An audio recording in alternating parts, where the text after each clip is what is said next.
milking mamas out there. Are your boobs rock hard? That's called engorgement. My name's Natalie of Familiar Embrace, and today we're going to talk about how to manage engorgement.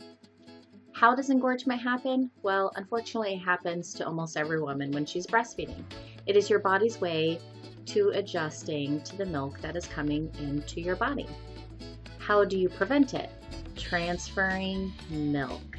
You can transfer milk in one of two ways. You can breastfeed your baby, or you can express the milk. And you can express the milk in more than one way. You can hand express, or you can pump.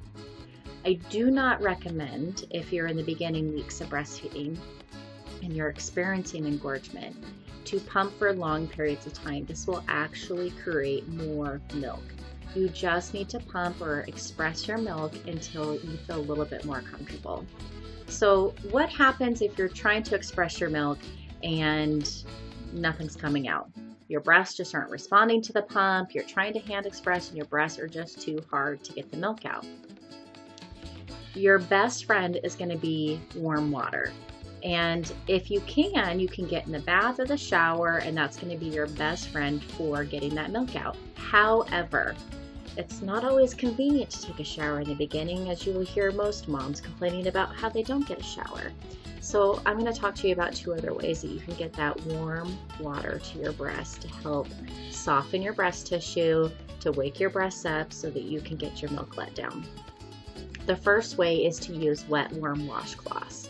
How are you going to have a wet, warm washcloth 24 hours a day for 2 weeks? Well, if you have a crock pot, put washcloths in there with some warm water and put it on low. That way you'll have rotating warm washcloths available at your disposal.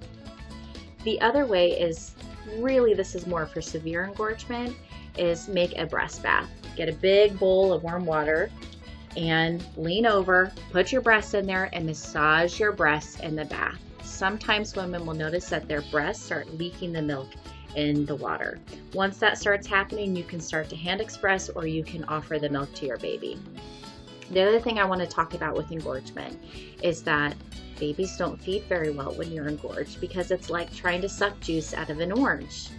It's hard. They can't get their mouth around it. And it's also like that ice machine tank that I talked about before. When the ice machine tank gets too much ice in it and it gets a little clogged up, you got to put your hand in there and kind of move it around. That's what you got to do with your breast. You got to prepare your breast for feeding, especially if you're engorged.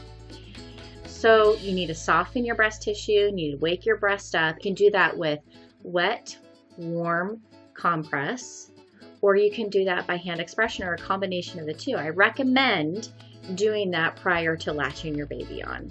It's going to make it easier for your baby to latch on and for your baby to get the milk. So you're doing some of the work for your baby, so you're spending more quality time at the breast. So those are my tips and tricks for engorgement. I've got a sheet below that you can download. And if you have further questions or you want to sign up for my classes, go to familiarembrace.com. Hope you have a great day.